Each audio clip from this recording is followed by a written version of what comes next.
날마다 하나님 말씀 가까이 하는 성도님들에게 하나님의 은혜가 함께하길 원합니다. 오늘 하나님께 주신 말씀은 출애굽기 37장 25절에서 29절까지 말씀입니다. 그가 또 조각목으로 분향할 제단을 만들었으니 길이는 한 규빗이요 너비도 한 규빗이라.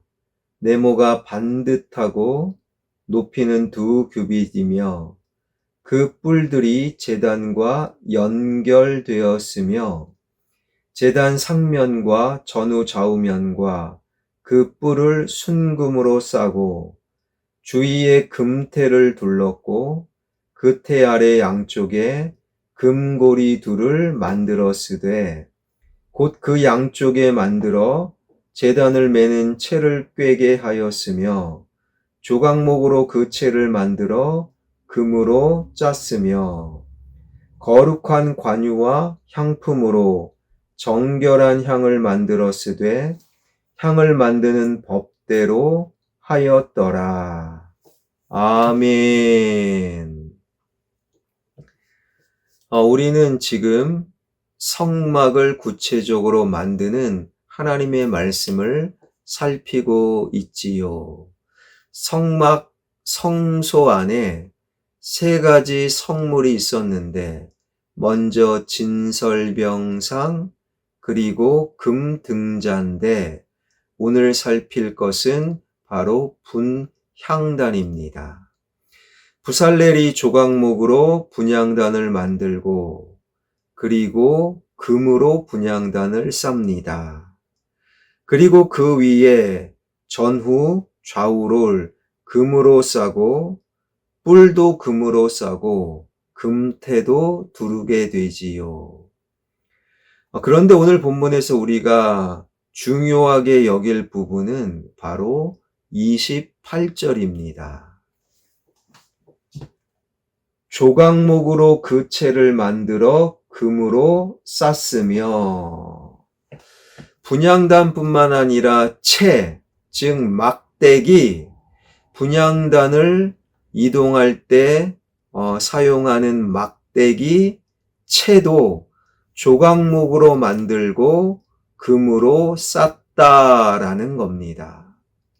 아니, 채 막대기가 뭐가 중요하기에 금으로 채도 막대기도 싸는가? 분향단은 분명히 중요합니다. 성물입니다. 그래서 금으로 싸는 것 충분히 이해가 되는 거예요. 그런데 채는 분향단을 옮길 때 잠시 쓸 채 막대기는 사실 아무 막대기나 그때 사용하면 됩니다. 그런데 그 막대기도 금으로 싸라. 왜요? 막대기 채 자체가 중요한 것이 아니라 그 분향단이 중요하니 분향단을 옮기는 막대기도 귀하게 여겨라. 바로 이 대목에서 고 스티븐 호킹 박사의 모습이 떠올랐습니다. 그분의 몸은요, 움직이지 못해요. 말도 못해요. 당연히 걷지도 못합니다. 그 휠체어에 그냥 도움을 받아 휠체어를 통해 이동하는 거예요. 그 몸은 정말 부족하고 연약하고 쓸모가 없었더라. 그러나 그분을 전 세계 사람들이 존중하고 전 세계 사람들이 귀하게 여긴 것은 그분의 몸이 아니라 그분의 머리, 그분의 지식, 그분의 지성 때문이라는 거예요. 몸은 아무런 가치가 없지만 그분의 머리와 지성은 엄청난 가치가 있어 사람들은 그분을 귀하게 여겼더라. 사랑하는 여러분, 저와 여러분이 하나님 없으면 무슨 가치가 있겠습니까? 저와 여러분이 뭐 대단하겠습니까? 그러나 우리는요, 너무너무 귀한 존재라는 거예요. 너무너무 귀하게 여김을 받는 것입니다. 왜요? 우리가 기도하고 있기 때문이라는 거예요. 우리는 돈 때문에 때로는 무너집니다. 건강으로 인하여 하나님께 등 돌릴 때가 있는 거예요.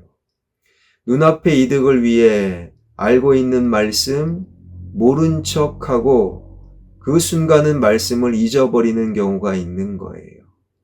그럼에도 우리가 하나님의 귀하게 여기심을 받는 것은 우리가 기도하고 있기 때문이다. 기도하는 자 하나님이 귀하게 여기심을 허락하신다. 왜요? 바로 이 말씀이 분향단과 관련된 말씀이기 때문입니다.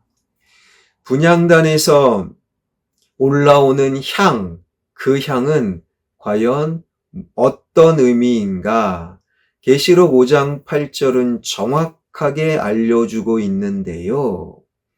그 어린 양 앞에 엎드려 각각 검은고와 향이 가득한 금 대접을 가졌으니 그 향은 성도의 기도들이다.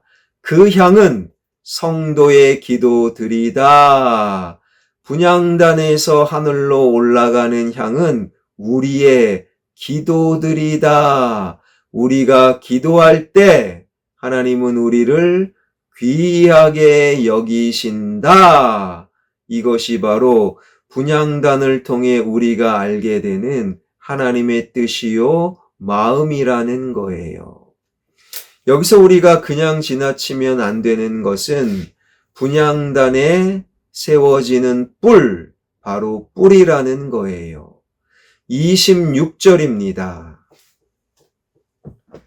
제단 사면과 전후 좌우면과 그 뿔을 순금으로 싸고 주위에 금태를 둘렀고, 분향단에는 뿔이 있어요. 그 뿔을 금으로 싸라. 그 뿔은 짐승의 뿔인데요. 뿔은 능력과 통치와 인도하심을 상징하는 거예요. 제사장들은 분향단에서 분향할 때마다, 성소를 지나칠 때마다 그 뿔을 보았던 거예요. 그리고 그 뿔을 보면서 이러한 확신, 이러한 마음을 다시금 다잡는데, 현실과 상황은 만만치 않더라도 하나님이 능력이요, 하나님이 인도하시고 하나님이 책임져 주십니다. 뿔을 통해 현실을 바라보는 눈, 현실을 해석하는 시선을 분명히 다잡을 수 있었다라는 거예요. 우리도 이러한 시선이 필요해요. 우리가 바라보는 현실은 만만하지 않아요. 통장 잔고는 줄어들고, 건강은 별로고, 우리 주변에, 내 주변에 내 편 드는 사람은 별로 없고, 내 상황과 형편이 별로 안 좋아요. 그러나 우리는 기도의 시선으로, 기도의 눈으로 현실을 바라볼 수 있어야 합니다. 기도의 시선으로 통장 잔고를 바라보니 곧 하늘의 풍요가 보이는 거예요. 기도의 눈으로 나의 건강을 보니 영육간에 강건케 하시는 라파의 능력을 보게 되는 거예요. 기도의 시선으로 내 사방과 주변을 바라보니 하나님의 손길, 하나님이 함께 하심을 보게 되는 거예요. 기도의 눈, 기도의 시선으로 나의 현실을 바라볼 수 있는 기도가 바로 분향단의 뿔이라는 거예요. 사랑하는 여러분, 사실 저와 여러분 대단한 존재 아닙니다. 하나님 앞에 늘 부끄럽고 늘 죄송한 연약한 존재라는 거예요. 말씀 따로 신앙 따로 예배는 드리고 예배당 밖에서는 예배자로 살지 않는 우리는 연약한 존재입니다. 그러나 우리가 기도할 때 하나님은 나를 귀하게 여기시고 나의 현실을 그 기도의 시선, 기도의 눈으로 바라볼 수 있는, 기도의 눈으로 보니 그곳에 나와 함께 하시는 하나님의 능력을 볼 수 있는 저와 여러분, 우리 모두가 되길 주님의 이름으로 축원합니다. 기도하겠습니다. 너희가 성전이다. 성전된 내가, 우리가 반드시 마련해야 될 우리 영혼의 분향단. 나는 별 볼 일 없습니다. 나는 연약한 존재입니다. 오늘 또 세상 앞에 하나님을 등지는 우리 모습, 그러나 우리가 기도할 때 그러한 나를 귀하게 여기시는 분향단의 의미를 깨달아 알게 하여 주시옵소서. 우리 현실은 만만치 않을지라도 기도의 눈으로, 기도의 시선으로 나의 현실을 바라볼 수 있는 기도의 사람 되게 하여 주시옵소서. 살아계신 하나님, 우리 주변의 환우들, 우리 주변의 인생의 문제 앞에 낭망한 영혼들, 관계의 문제, 경제의 문제, 자녀의 문제, 가정의 문제, 영혼의 문제, 그 문제 속에서도 기도하길 원합니다.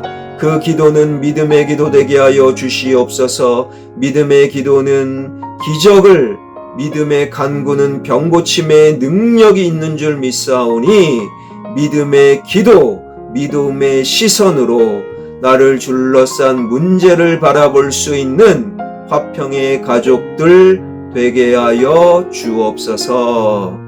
예수 그리스도의 이름으로 기도하옵나이다. 아멘.